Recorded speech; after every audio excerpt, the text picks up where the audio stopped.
Bonjour les graphes, ravi de vous retrouver pour cette nouvelle vidéo. On va analyser les marchés ensemble. Cette semaine, pour moi, ça a été quelque part ce à quoi il faut entre guillemets s'attendre, c'est-à-dire pas mal de volatilité, pas mal de zigzags, globalement une certaine faiblesse, mais également une rotation en fait que l'on a en place. Alors on a eu la Fed, ça a été assez intéressant puisque la Fed a été très hawkish. Alors hawkish, ça veut juste dire qu'elle n'a pas été colombe, donc, mais dans l'idée c'est qu'on resserre la politique monétaire. La politique monétaire, c'est très intéressant et c'est très important de bien comprendre parce que tout le monde va vous dire ça resserre la politique monétaire, ça resserre la politique monétaire. Oui, on fait du tapering, on accélère le tapering en effet. On va certainement en 2022 remonter les taux, apparemment 3 fois. Ce qui a été très intéressant, c'est qu'on a eu une réaction haussière sur les valeurs tech suite à cette réunion de la Fed, alors que concrètement, ce qu'on a, c'est tout simplement une augmentation des taux et à anticiper. Donc, les taux, l'augmentation des taux, notamment, alors là on parle des taux courts, mais c'est surtout des taux longs, derrière ne permet pas de continuer de valoriser pas mal de valeurs technologiques aussi bien, puisque les profits, puisqu'on valorise bien actuellement, c'est que les profits futurs sont mieux valorisés au présent. Et si vous avez les taux qui remontent, c'est le contraire, et donc c'est là où l'idée, on est plus en mode rotation, c'est-à-dire on a bien senti, même pas mal de valeurs qui sont à la cave, hein, qui sont pas terribles, et je pense qu'on peut passer vidéo, je passerai quelques valeurs du CAC 40 justement pour bien comprendre l'illusion d'un indice, pour bien comprendre que vous avez une poignée d'actions à forte pondération, et c'est le cas aux US aussi, qui font le marché.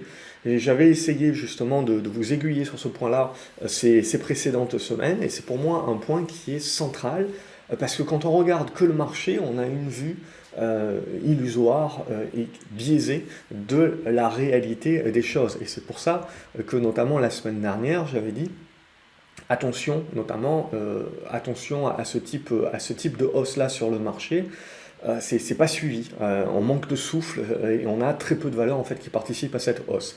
Donc ça, c'est pour l'idée première. Pour autant, la deuxième idée, c'est de bien comprendre dans le monde dans lequel on est en train d'entrer, c'est un monde post-Covid. Alors bien entendu, il y a Omicron qui peut revenir à un moment donné ou à un autre et ramener de la volatilité sur le marché et impacter quelque part la croissance. Pour moi, ce qui sera vraiment important en 2022, c'est la croissance. Alors tout le monde va parler de l'inflation, en effet, mais un monde d'inflation, même transitoire, même si la Fed a abandonné le terme, etc., on reste dans cette idée-là qu'on a une inflation transitoire qui est liée à la réouverture économique, qui dure.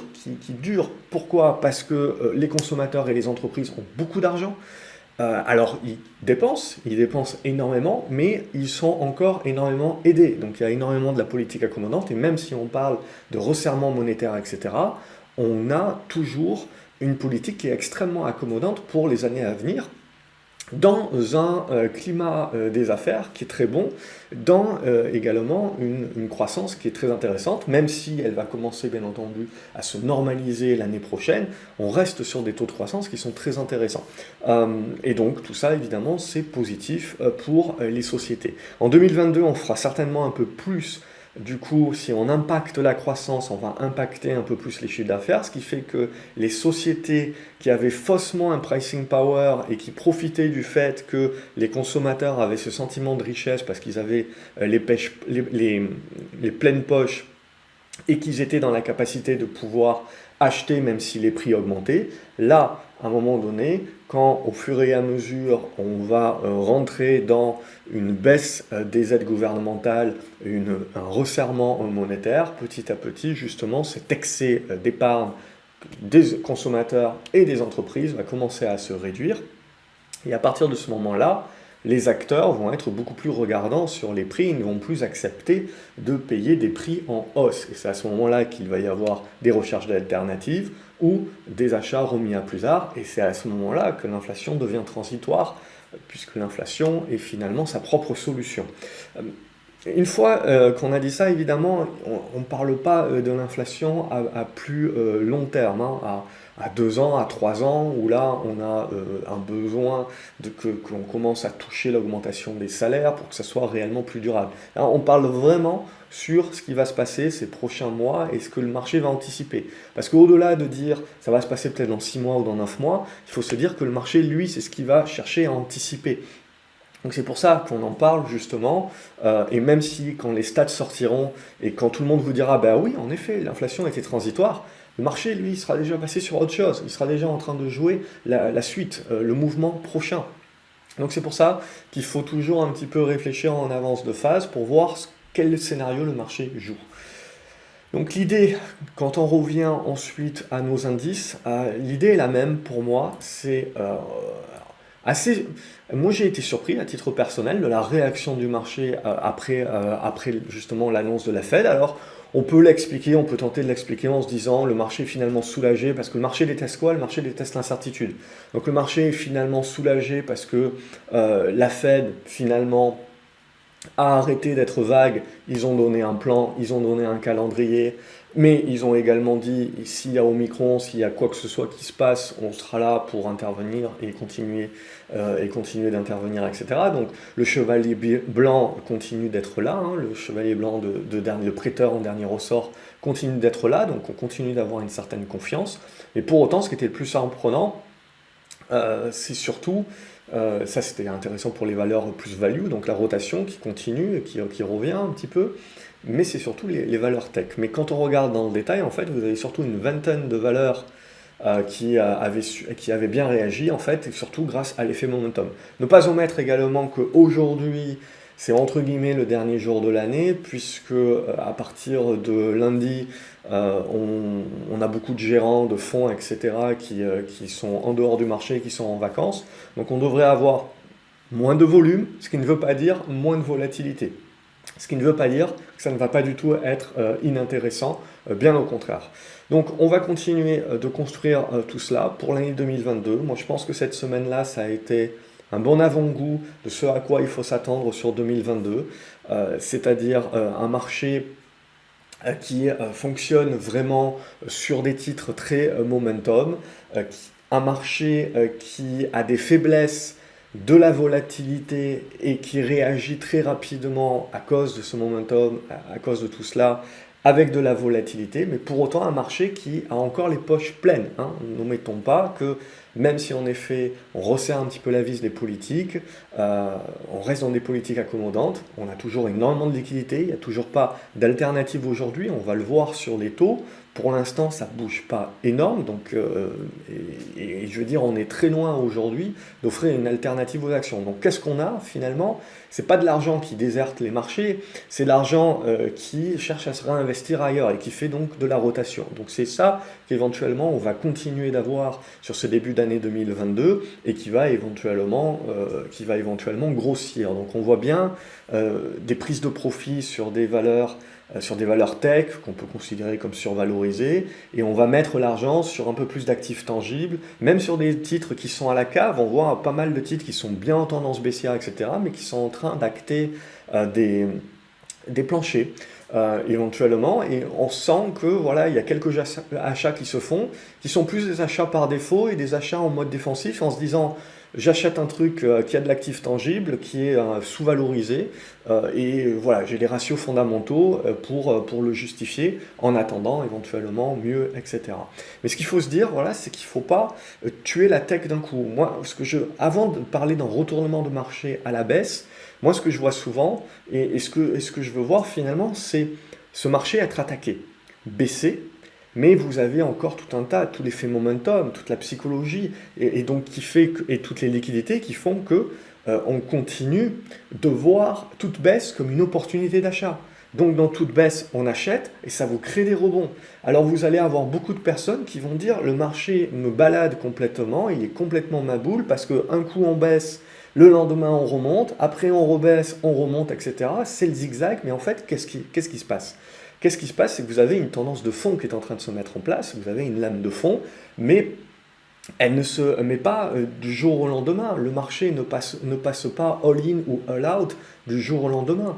Euh, Quand vous avez des marchés qui sont haussiers, quand vous avez des secteurs d'activité qui ont été fortement haussiers, quand vous avez des actions qui ont été fortement haussières, qui ont attiré tout le monde, et ben, quand elles se prennent un tir, et ben, le premier tir est vu comme une opportunité d'achat. Tous ceux qui avaient loupé le train, tous ceux qui étaient dans le train à moitié, qui avaient pris quelques profits, etc., ils connaissent le titre là où ils l'ont loupé, ils voient ça comme une opportunité et ils rentrent. C'est pour ça qu'on dit que les actions qui étaient avec le plus fort effet momentum, les actions qui étaient dans les plus grosses tendances, même quand elles prennent un shoot, en fait, si vous voulez jouer des rebonds, c'est sur celles-ci qu'il faut jouer le rebond en premier lieu, parce que ce sont celles-ci qui vont attirer les flux en premier lieu. Et ensuite, ça vous permet de mettre en place le rebond. Et puis finalement, le rebond bute sur une résistance. On remet une attaque baissière, plus basse, et même si elle est plus basse que la précédente attaque baissière, hop, elle est achetée à nouveau. Et on rejoue le rebond. Et ainsi de suite. Jusqu'à un moment, en fait, où vous avez, à chaque coup de butoir baissier, vous avez trouvé des acheteurs. Mais ces acheteurs, à chaque fois, eh ben, ils sont en train d'avoir de moins en moins de force, ils sont en train d'avoir de moins en moins de liquidité. Ils sont petit à petit en train tout simplement de casser leur patrimoine financier, leur capital financier et également leur capital confiance. Ce qui fait que c'est comme ça qu'une tendance haussière se retourne à la baisse, c'est pas du jour au lendemain, c'est petit à petit, parce que petit à petit, en fait, on va casser les acheteurs et on va les fragiliser. Donc il ne faut pas croire qu'un marché, sauf coup de météorite qui se tombe sur le coin de la gueule, évidemment, se casse la figure du jour au lendemain, surtout des marchés haussiers très forts. Ce qu'il faut se préparer à voir, c'est ce qu'on a actuellement. Ce n'est pas un marché qui est fou, c'est un marché justement où vous avez encore beaucoup d'argent et donc chaque baisse est encore interprétée comme une opportunité d'achat, sauf que chaque baisse casse un petit peu plus et fragilise un petit peu plus les acheteurs. Et chaque rebond, les acheteurs ont un petit peu moins de puissance, un petit peu moins de force pour l'acheter. Et ça va se témoigner graphiquement. Ça va se témoigner graphiquement et c'est ça qu'on va interpréter comme une faiblesse. Et ça, évidemment, ça ne se décrète pas. Moi, je vous dis, je m'en méfie, je fais attention justement là à ce qui va se passer. Et petit à petit, cette hypothèse de travail, on va y ajouter des faits réels qui vont nous permettre de dire oui, on va privilégier ça. Donc c'est ça concrètement qui est en train de se passer. Il ne faut pas oublier voilà, qu'aujourd'hui également on avait pas mal d'options etc. qui prenaient leur terme. Donc c'est normal, voilà, on a des pics de volume également. Donc c'est aussi ça qui fait qu'on a pas mal de volatilité. Donc une fois qu'on a dit ça, on se rattache au graphique. Quand on s'est fait plaisir le lendemain de la Fed, on n'a quand même pas cassé l'oblique résistance et très rapidement on est venu refermer le gap. Donc pour moi, c'est ça que j'interprète comme voilà, de la faiblesse, je fais attention. Pour autant, vous voyez, on est revenu chercher le support et on a rebondi une nouvelle fois. Moi, ce qui m'importe justement maintenant, c'est pas qu'on ait rebondi un petit peu là sur la journée, c'est ce qui va se passer la semaine prochaine. Alors, on rentre dans un marché où voilà, il va y avoir moins de monde, moins de volume, etc. Donc il va aussi falloir faire attention à ne pas conclure hâtivement sur des mouvements qui se font sans trop de volume. Mais concrètement, là, on va commencer à attaquer l'année 2022 dans une congestion, vous le voyez, avec une médiane en gros sur les 6900 points. Pour l'instant, tant que vous ne cassez pas par le haut, graphiquement parlant, il n'y a pas de signal de relance à la hausse. Et même si on venait à casser par le haut, cette relance par la hausse, à titre personnel, pour moi, je continuerai de m'en méfier. Je partirai du principe que c'est en gros la dernière jambe haussière et qu'il faut faire très prudent. Mais pour moi, je suis déjà aujourd'hui prudent face au marché actuel. Si on finit par lâcher par le bas ici et à repasser sous les 6900, 6850 points, c'est pas mort d'homme, hein. Il faut faire attention également. C'est pas parce qu'on va commencer à corriger que tout de suite il faut prendre les jambes à son cou, jeter le bébé avec l'eau du bain et dire ça y est, c'est la fin des Esquimaux. Ce qui est important de comprendre, c'est que chaque chose se met en place étape par étape. Donc si jamais on passe en dessous des 6900 points, 6880 points, eh ben, on rentre dans une correction de la même manière que quand on avait découvert Omicron, on était rentré dans cette correction. Et ce qui sera important pour nous derrière, c'est de voir où sont les acheteurs et avec quelle force ils réagissent. Et c'est ça qui petit à petit va nous dire oui, on est en train de dégrader la tendance, mais là, hein, ça commence vraiment à sentir le pâté. Mais globalement, pour moi, c'est un marché aujourd'hui, graphiquement parlant, qui est toujours haussier, mais c'est un marché faible. Et donc je réitère ce que j'ai dit le week-end dernier. Pour moi, c'est un marché de faiblesse, c'est un marché de méfiance. Mais c'est ce qui veut dire également que c'est un marché de sélectivité. Ça ne veut pas dire que toutes les valeurs, il faut tout vendre. Ça veut dire qu'on le voit, il faut être beaucoup plus sélectif, encore plus sélectif. Et pour moi, c'est clairement en gros, la physionomie que je vois pour ce début d'année 2022 également, au moins les 6 premiers mois. Donc un marché qui a des forces pour, des forces contre, et donc c'est ça qui vous amène de la volatilité, c'est l'incertitude, le doute, etc. Toujours est-il que pour l'instant, donc on tient encore le support, on verra ça la semaine prochaine. À moyen terme, vraiment le niveau pour moi où on commence un petit peu à se dire, là ça commence un petit peu à être moins bien, c'est si on passe sous les 6600 points déjà, puis surtout mettre un petit peu plus à mal la tendance de fond, ça serait passer sous les 6004. Pour moi, je considère encore que 6004, si on vient à y venir, ça dépend comment on y vient, mais ça sera vu comme une opportunité d'achat. On ne retire pas les liquidités comme ça du jour au lendemain au marché. Les fonds ont également des liquidités. Il y a certes des arbitrages qui se mettent en place. Donc il y a des indices qui vont plus performer que d'autres parce qu'il y a certains indices qui sont plus orientés value, valeur cyclique, que d'autres indices qui sont plus orientés valeur tech. Donc c'est ça aussi qu'il faut rentrer en ligne de compte, c'est la volatilité qu'il peut y avoir sur des indices, mais pour autant regarder secteur d'activité par secteur d'activité. Donc au niveau du CAC 40, pour moi, fragilité, faiblesse, toujours une tendance haussière.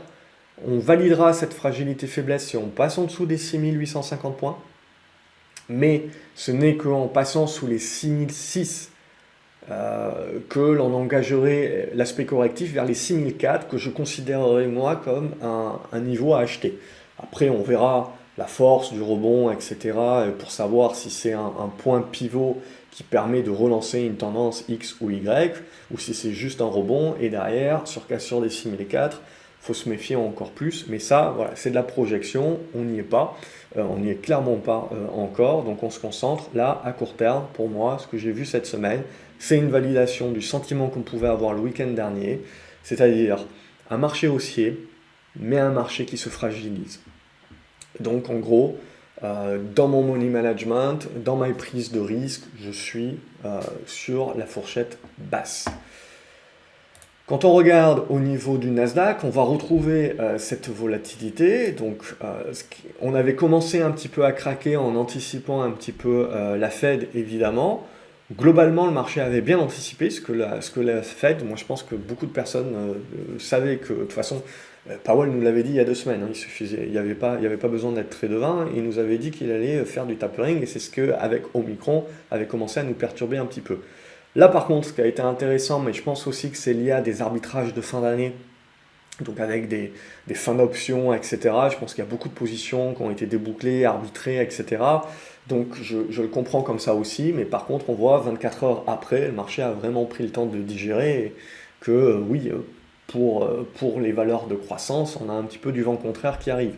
Mais pour autant, ce qu'il faut bien se dire, c'est que ce vent contraire, comme je vous l'ai dit, vous voyez, paf, on prend un coup, donc il y a la volatilité bien entendu, mais on prend un coup de massue, on revient sur des niveaux de soutien, paf, c'est acheté, et très rapidement, vous avez de la volatilité sur le rebond. Et alors, il y a beaucoup de personnes qui disent, c'est tourner manège, etc. Oui, mais regardons, prenons le recul quand même. La dégradation est là. La tendance haussière de fond, elle est toujours là. C'est toujours une tendance haussière de fond. Mais pour moi, je ne change pas mon fusil d'épaule. On est petit à petit en train de dégrader. Mais ce qu'il faut bien se dire, c'est qu'un marché, il ne tombe pas d'un coup, comme je vous l'ai dit. Un marché comme ça, qui a attiré autant de flux sur tout le marché US, sur toutes les valeurs tech, ce qu'il faut se dire, c'est qu'il y a de la volatilité, mais qu'à un moment donné, quand vous avez des baisses un petit peu fortes, ça attire, et donc ça rachète, et donc vous avez les rebonds qui se mettent en place. Ce qui nous importe, c'est pas vraiment que le rebond se mette en place, c'est quelle est la force de ce rebond. Et là, à ce stade-là, ce que l'on constate, alors la tendance est bien entendu pas terminée, c'est que pour moi, entre la séance d'hier et d'aujourd'hui, on valide bien cette fragilisation, et aujourd'hui on rebondit sur le support, mais c'est un rebond qui est technique et qui ne remet pas en cause la dégradation qu'on a mise en place tant qu'on ne repasse pas au-dessus des 16 000 points. 15 009, j'avais les 15 009, on est monté à 15 950, mais c'est surtout les 16 000 points. Et donc en gros, qu'est-ce qu'on est en train de construire petit à petit? Une figure de congestion. Ok. Et cette figure de congestion, en gros, c'est une neutralisation. C'est-à-dire que pour redevenir haussier, jouer un scénario à nouveau d'une nouvelle jambe haussière sur le Nasdaq, etc., il faudra casser les 16 004. Pour se remettre dans des dispositions pour dire, tiens, ok, en hypothèse de travail, il y a des probabilités plus, il faudra revenir au-dessus des 16 000, 16 100. Pour moi, tant que maintenant on est repassé en dessous des 16 000, 16 100, on est revenu dans le scénario qu'on avait en début de semaine, c'est fragilisation. La Fed est venue jouer un petit peu de la volatilité, mais pour autant, le scénario reste le même.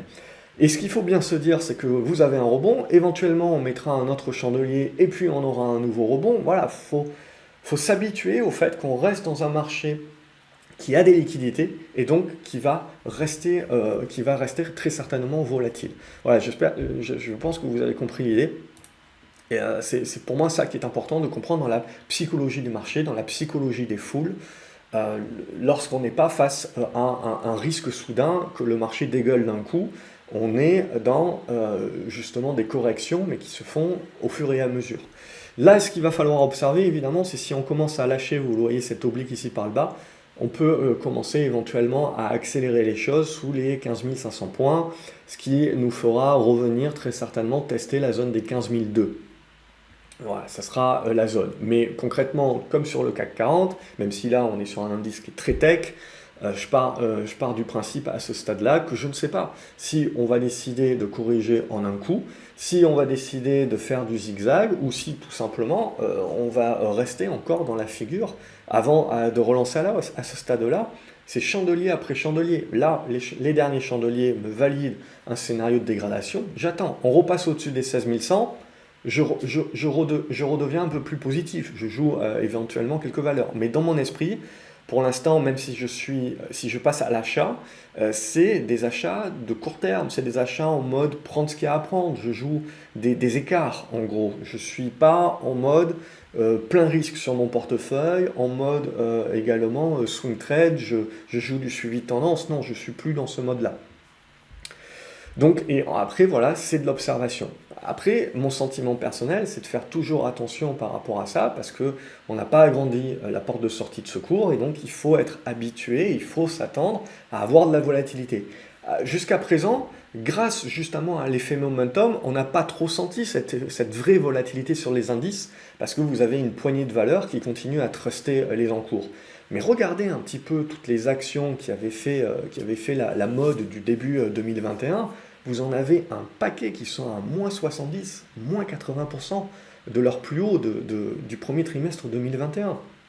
Donc c'est ça aussi qu'il faut bien se comprendre, c'est que le marché est blindé de liquidité, mais le marché a déjà mis en place énormément de sélectivité, et c'est ce qui fait aussi que le marché est cette machine également qui, même sur des valeurs technologiques comme Microsoft, Google et compagnie, mais qui ont une visibilité, c'est des actions qui deviennent avec cette visibilité-là, même avec des valorisations, même avec les taux, etc., des must-have. Et donc, en gros, il n'y a personne, pour l'instant, en tout cas, c'est en gros comme des actions tellement qualité que c'est devenu des actions refuge.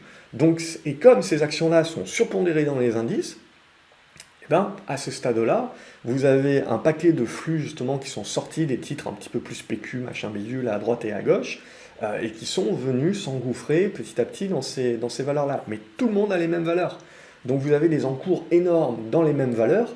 Donc tant qu'il n'y a pas de grosses mauvaises nouvelles et compagnie, ça va. Mais le jour où il y a pour X raisons un petit peu des craintes sur ces valeurs-là, où tout le monde est enfourné, c'est là où on se rend compte que là, on avait un risque qui était supérieur à ce qu'on voulait prendre au niveau de la volatilité de ces valeurs. Pour l'instant, évidemment, ce n'est pas le cas, mais la gestion de risque également, c'est travailler ces hypothèses de travail. Ce qui m'intéresse, moi, également, le plus, c'est les taux. et les taux, c'est quand même là où c'est génial. J'enlève mes petits dessins, mais c'est là où c'est pour moi le plus intéressant. C'est parce qu'on nous avait promis l'explosion du taux à 10 ans. Mais ce qui est le plus important pour moi, c'est que regardez ce qui est en train de se passer. Là aussi, on a beaucoup de gesticulation, mais à ce stade-là, le marché n'a pas décidé.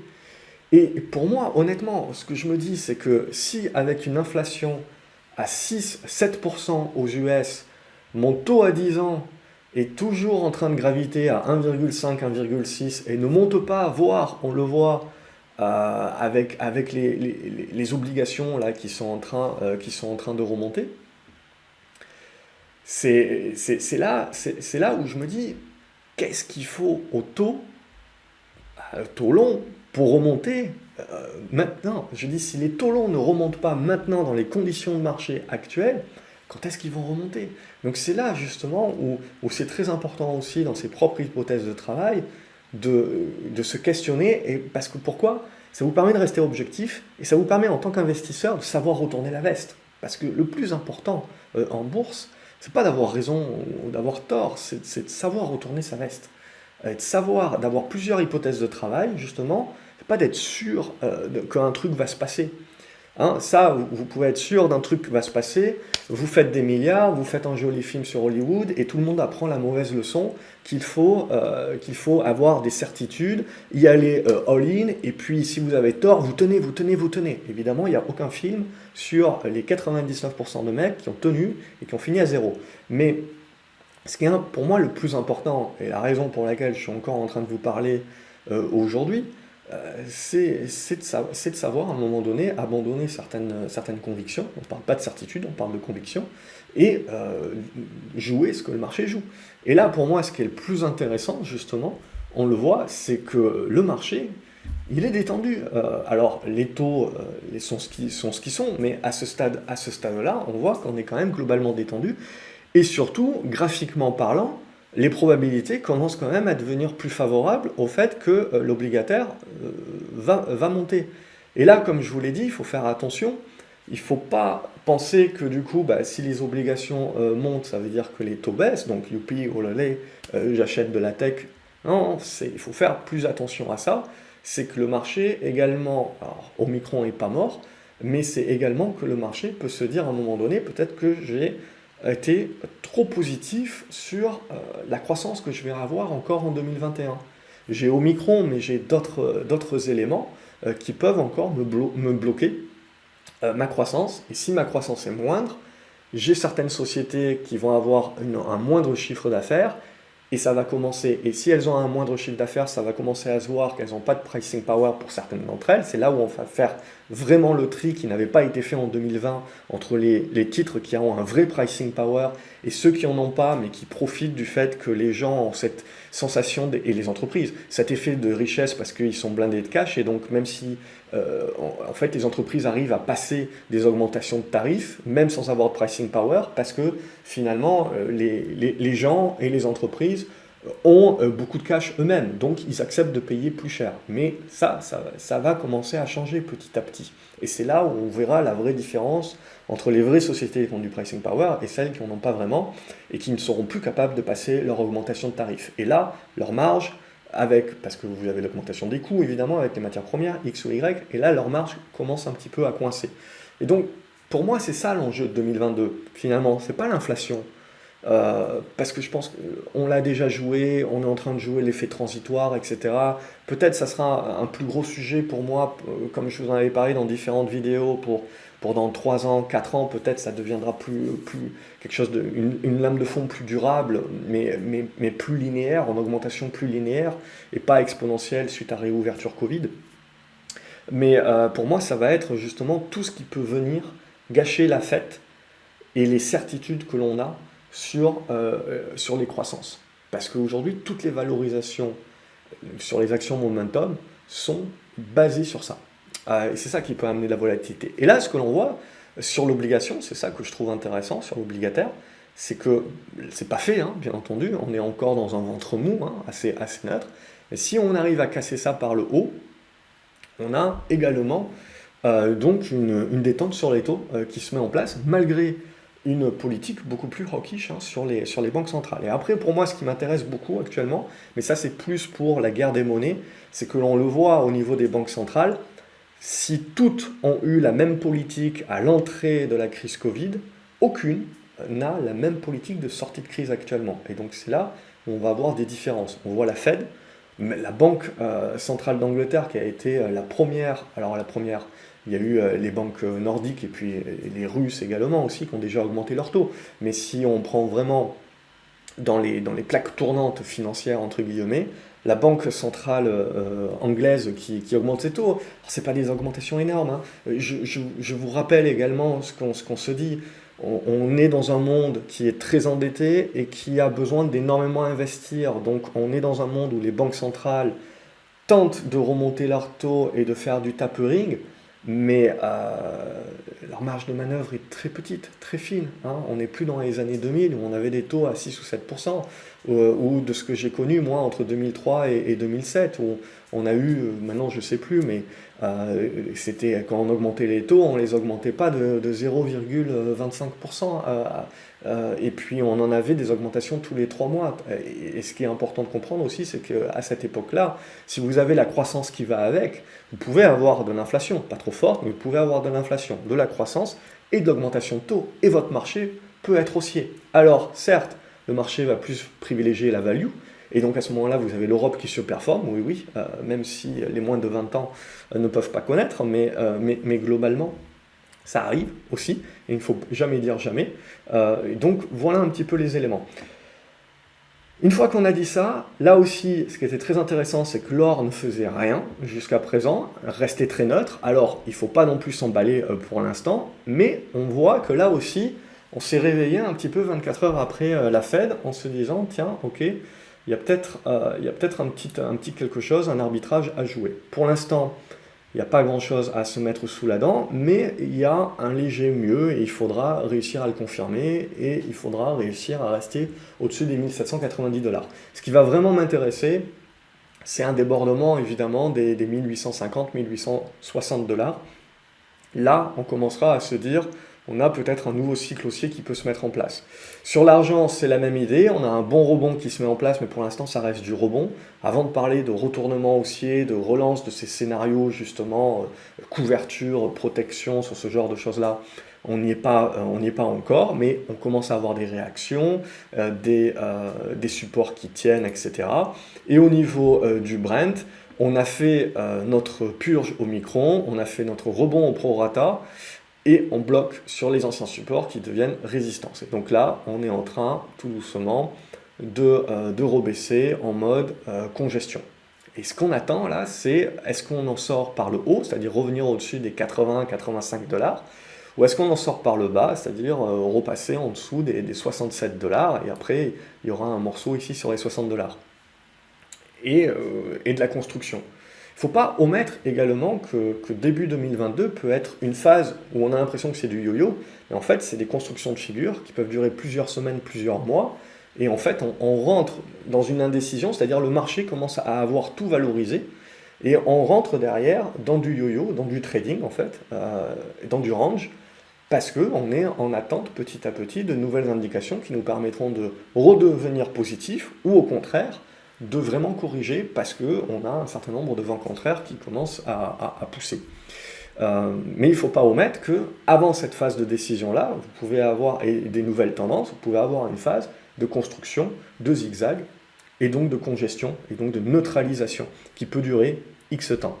Ça pour moi, voilà, c'est important aussi de le dire, parce que ça fait partie des scénarios, et ça fait partie de bien comprendre que ce qu'on a pu vivre ces 2 dernières années, voilà, c'était de l'exceptionnel et il faut se déshabituer. Et le marché dans lequel on est en train de rentrer, moi c'est un marché que j'ai connu tout le temps quasiment, des marchés en forte tendance haussière comme on a connu post-Covid, voilà, c'est assez rare. Il y a des petits morceaux, je me souviens de 2013, je me souviens également, vous aviez 2016, il y avait eu un bon rebond suite à des craintes sur la Chine, puis après il y a eu 2017 également, qui avaient été les bonnes années, mais sinon, le reste du temps, vous faites, on est pas mal en mode yo-yo, etc.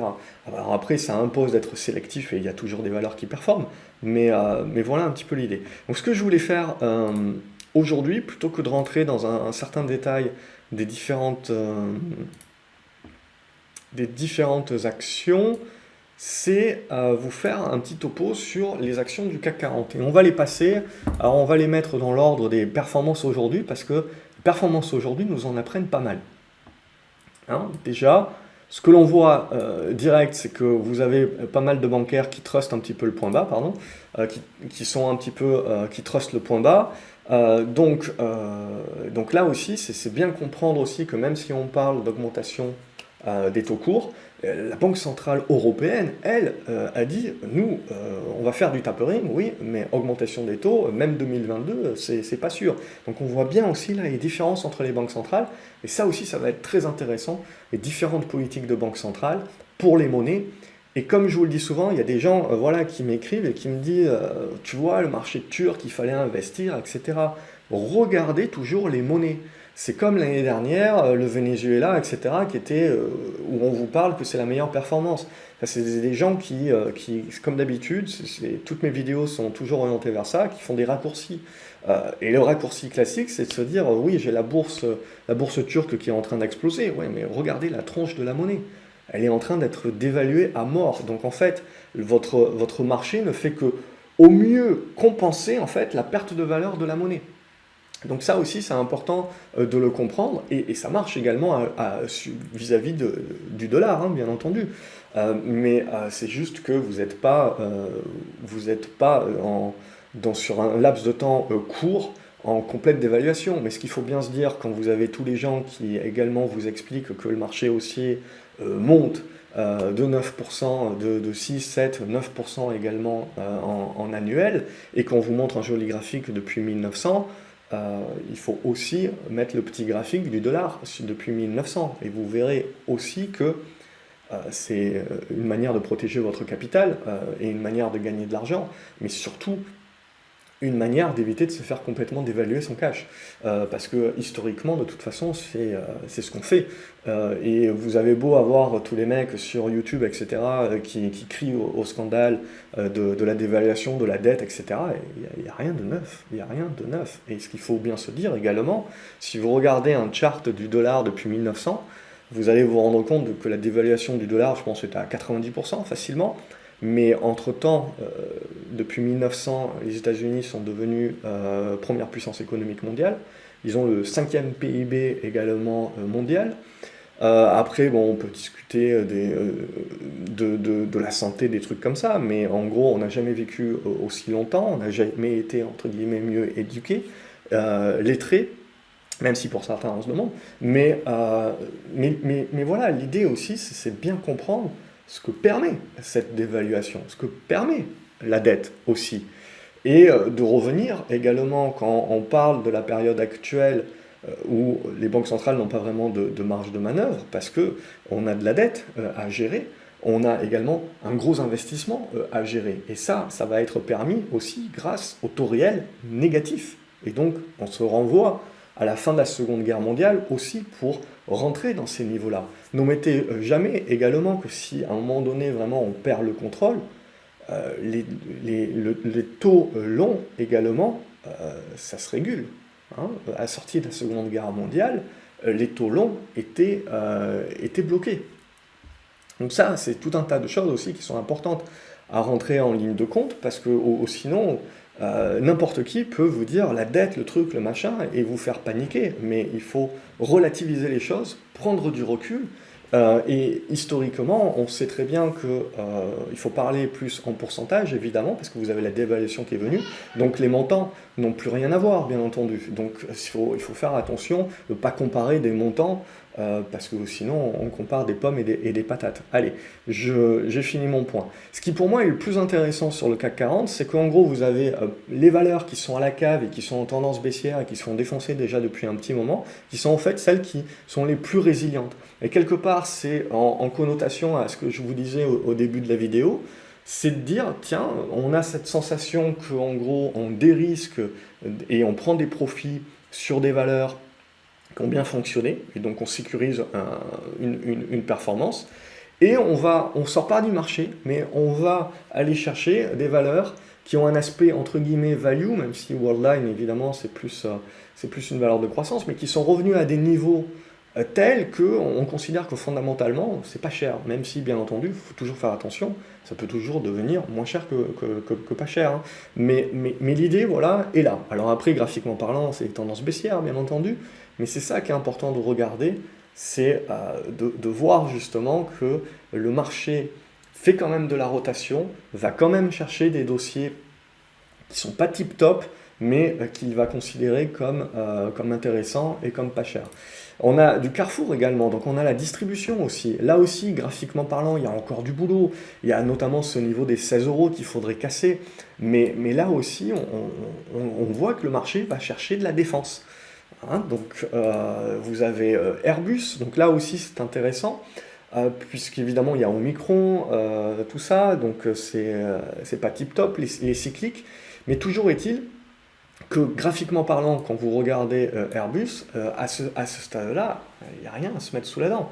Donc je veux dire, on est sur des mouvements qui sont quand même importants. Vous avez 10% ici, après on rebaisse, ici on va retenter. Donc d'un point de vue moindre risque, et vous le voyez de toute façon sur les indicateurs, hein, on est rouge, rouge, rouge. Là, limite, il y a du rebond technique, mais c'est du trading. C'est du trading qu'il y a actuellement à faire. Alors après, on peut toujours commencer à se dire, je commence à tracer mes figures, et on a beaucoup de valeurs cycliques où on peut se dire, je suis dans des biseaux descendants, etc. Mais encore faut-il les casser par le haut, hein. Encore pour retourner la tendance plus fortement. Donc là, ce que l'on a sur du court terme, c'est qu'on a des valeurs qui sont dans des tendances qui sont quand même bien dégradées, mais qui retrouvent des couleurs. Donc on sent cette rotation. Mais avant de pouvoir vraiment valider les retournements, il y a encore du boulot comme vous le voyez.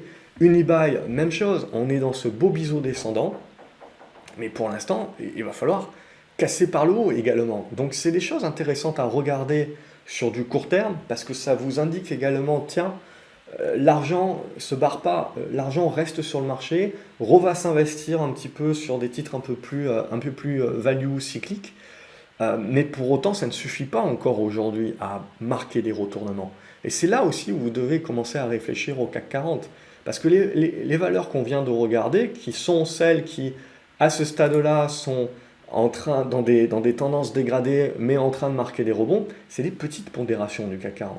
Elles ont un petit impact. C'est-à-dire qu'en gros, leur dégradation, c'est-à-dire quand vous voyez ça comme dégradation, que vous regardez le CAC 40, voilà, il n'y a pas photo, hein. Clairement, vous ne l'avez pas ressenti. Toutes les dégradations des actions qu'on vient de voir aujourd'hui et qui sont à peine en mode rebond. Vous ne le sentez pas parce que, on va le voir, les grosses actions qui commencent à pêcher maintenant, elles ont continué d'être des rouleaux compresseurs. Mais par contre, ce qu'il faut bien se dire, c'est que quand les grosses actions qui étaient des rouleaux compresseurs commencent à corriger, si les petites actions n'ont pas la capacité, elles, de rebondir et de se retourner, ben c'est là où votre indice, il manque de souffle. C'est là où votre indice, et ça commence à coincer. Donc c'est comme ça qu'il faut le comprendre, et ça, il n'y a rien de mieux que de se passer les actions une à une des indices, ou par secteur d'activité, regardez les trackers, et vous allez tout de suite comprendre le souffle du marché et son importance. Donc quand vous regardez Safran, c'est la même chose. La tendance n'est pas terrible, il n'y a vraiment pas grand-chose à se mettre sous la dent, si ce n'est de tenter du rebond, et éventuellement, le jour où on arrive à passer les 108, allez, on commencera à avoir des hypothèses de retournement, et on se dira, tiens, c'est pas mal, le marché est en train de repasser sur des cycliques, etc. Mais à ce stade-là, vous voyez, c'est essentiellement du rebond. On a eu peur sur Omicron, mais le soulagement sur Omicron, vous voyez, là où sur des grosses valeurs à momentum, Omicron est déjà gommé, sur des valeurs cycliques, vous avez retracé 50% de la baisse, mais pas plus. Donc vous n'avez pas mis un terme au signal de dégradation. Donc il est toujours actif. Alors on voit qu'à court terme, il y a des tentatives de rebond, mais c'est là où il faut bien faire la distinction entre court terme et la tendance moyen terme ensuite. Vous avez Bouygues également, même chose. Alors Bouygues revient sur les 30 euros. Tout le monde est en train de vous dire également que voilà, ça devient, c'est pas cher payé, etc. C'est intéressant. Et c'est vrai. Mais après, graphiquement parlant, voilà, on est en train d'essayer de valider le rebond, mais avant de valider un retournement haussier de la tendance, il va y avoir sacrément du boulot. C'est ça aussi qu'il faut bien comprendre quand vous achetez une valeur pas chère pour ses fondamentaux, c'est de ne pas vous mentir à vous-même sur l'horizon de temps de votre placement et de bien comprendre que quand on voit certains graphiques, il y a de fortes possibilités quand même que vous ne revoyez pas les 36 euros demain non plus. Donc il peut y avoir des news, bien entendu, ce genre de choses-là. Mais voilà, il faut bien prendre conscience également que c'est pas vous acheter et dans 2 semaines, c'est bon, vous avez raison. C'est des choses qui peuvent mettre du temps à se construire ensuite. Voilà, et quand on voit Bouygues, par exemple, même chose, hein, vous avez une baisse de 20%. Vous prenez une baisse de 20%, le CAC 40, vous ne l'avez pas senti. Voilà. Et vous avez 40 valeurs dans le CAC 40. Et si vous regardez, alors là, vous avez une distribution de dividendes sur Orange, donc j'ai mon graphique qui est ajusté, donc j'ai mes obliques et compagnie qui sont à réajuster, bien entendu. Mais là, regardez, Orange également, le marché a quand même pas mal joué la défense. C'est-à-dire que on est revenu sur la zone de support, en plus on a chopé un dividende, et là, vous le voyez, on est quand même sur une bonne remontée. Et c'est ça qui est le plus intéressant pour moi, c'est que finalement les valeurs qui ont été les plus défoncées ces dernières semaines avec Omicron sont celles qui actuellement sont les plus résilientes dans un marché que l'on sent graphiquement faible quand on regarde le CAC 40. Et ça, c'est très intéressant. Danone également, qui avait été massacré, vous voyez, c'est du rebond. Mais ce qui est important de se dire, c'est qu'à ce stade-là, c'est du rebond. Il faut éviter de se mentir à soi-même. On va voir les prochains chandeliers, bien entendu, mais il faut s'attendre à du travail. Thales, même chose. Regardez, je veux dire, quand vous avez des gens qui vous disent le marché va super bien, etc., il faut regarder à l'intérieur. Hein, le marché depuis la rentrée, depuis septembre, il y a beaucoup de personnes qui me contactent, qui me disent moi depuis septembre, j'arrive plus à rien, je me fais défoncer. Et qui regardent et qui disent pourquoi je me fais chier, je devrais prendre un tracker CAC 40, tout va bien pour le meilleur des mondes possible. Oui, mais il faut comprendre et pas se comparer. Si vous achetez aucune valeur du CAC 40, pourquoi vous regardez la perte du CAC 40? Si vous achetez aucune valeur technologique, pourquoi vous regardez ce que fait le Nasdaq? Parce que si vous êtes aujourd'hui sur des valeurs value ou des valeurs cycliques, vous êtes fait défoncer. Même des valeurs technologiques, ça dépend lesquelles. Si vous n'avez pas été sélectif, vous êtes fait défoncer pareil. Donc, c'est important aussi de comprendre et de ne pas se mentir à soi-même parce que vous allez vous frustrer et vous attaquer votre doute, votre capital confiance. Et ça, c'est pas bon. Maintenant, ce qu'il faut bien se dire, c'est que ces valeurs value, cycliques et compagnie, elles ont pas mal purgé, elles sont aussi en train de revenir sur des niveaux de support qui leur permet éventuellement de construire des rebonds, mais peut-être un petit peu plus. Alors pour que ce soit des retournements, il y aura du boulot, comme je vous l'ai dit, mais on voit que potentiellement, ce sont ces valeurs-là qui vont attirer en ce début d'année et qui peuvent offrir une certaine résilience. Vinci également, qui est une très bonne action, vous le voyez, a dégradé avec le gap ici, et vous voyez le rebond, pour l'instant, a bloqué là. Et donc pour acter une volonté de retournement, il faudra déjà commencer par repasser au-dessus des 89 euros. Et vous voyez, on a fait un quart. On a fait un quart du CAC 40. Les configurations ne sont pas fragiles depuis hier. Hein. Mais ce sont ces valeurs-là, concrètement, qui sont en train de regagner un effet de souffle. C'est ça qui est intéressant. Au niveau de Vivendi, vous êtes toujours dans une congestion, etc. Vous avez eu la sortie d'Universal. Pernod Ricard qui est toujours positif. Là, par contre, vous voyez, on commence à attaquer les actions rouleau compresseur. Et là, ça tient toujours bien, mais c'est assez flat. Hein. On reste quand même assez flat dans cette dynamique-là, donc assez neutre dans la congestion. Sanofi également, c'est pas mal de zigzags, hein, ça fait trop rien, entre guillemets. Tant que vous ne cassez pas les 90 euros par le haut, vous avez une oblique ici sur les 84 euros, et donc même chose que Pernod Ricard. On est dans une sorte de congestion plutôt neutre à ce stade, en attendant de casser par un bout ou par l'autre. Engie, il y a eu une bonne dynamique ces dernières semaines, et là également, on est en train de congestionner à plat. Donc cassure par le haut pour relance, cassure par le bas pour correction. Veolia Environnement, là ça fait partie des rares à être sur encore des plus hauts, et donc toujours en mode rouleau compresseur. Donc rien de plus à dire, mais là, on voit bien la force. Michelin également, c'est toujours positif, on voit, ça construit toujours correctement. Là, c'est des tendances, vous voyez, qui ont gommé au micron déjà. Et ce qui va nous intéresser, c'est ça, c'est-à-dire tenir ces supports-là pour relancer, ou si on repasse ici, on commence à acter les faiblesses également. Ça ne veut pas dire que c'est les tendances baissières qui se mettent en place, ça veut dire qu'on continue de zigzaguer dans des figures qui peuvent devenir des figures de distribution. Pour l'instant, c'est ça aussi qui est important, de voir les actions qui sont fortes, de les voir conserver cette force. Arcelor, ça a été également un très bon coup ces 2 dernières semaines. On voit en mode raz-de-marée, là, ça fait partie des bons titres. Et donc je vais placer le support aux alentours des 26,50. Tant qu'on tient ça, on reste dans une configuration qui construit là aussi. Bon, c'est assez volatile, mais c'est une construction encore. Pour reprendre une tendance haussière, vous voyez, il va falloir casser les 30 euros. Et tant que vous restez au-dessus des 26,50, bon, ben, on va rester positif. Le grand aussi, ça reste positif à ce stade-là. Je vais les passer rapidement en revue. Publicis, voilà, vous voyez, ça commence à congestionner un petit peu avec une résistance sous les 59 euros. Vous avez Kering qui est la plus faible, entre guillemets, du luxe, qui est pareil, dans une congestion plutôt à plat à ce stade-là. Donc si on veut relancer, eh ben, on a besoin du luxe, hein, c'est les plus grosses pondérations. Donc du coup, si vous avez envie d'une jambe haussière sur le CAC 40, eh ben, il va vous falloir le luxe. Et là, on est en train de jouer avec le soutien. Donc ça tient pas, mais là aussi, si ça commence à lâcher, là aussi, ça commence à être vos signaux un petit peu de faiblesse. Mes actions fortes, à forte pondération, commencent à lâcher par le bas. À ce stade-là, voilà, c'est les signaux. Téléperformance, c'est une autre action forte. Là, une des rares technos qu'on a, on n'en a pas beaucoup sur l'indice. Et là aussi, concrètement, on le voit, on est en train de regraviter sur les anciens plus hauts. Et ce qui va nous intéresser, là, c'est la figure. Est-ce qu'on a la force de casser par le haut, ou est-ce que, voilà, on va commencer à tergiverser? Donc, tout ce que je vous dis, évidemment, ça reste des tendances haussières de fond, hein, mais on est là sur une évaluation court terme. Vous avez Dassault Systèmes aussi, qui était la coqueluche de la scène. On est en train de congestionner dans une figure intermédiaire.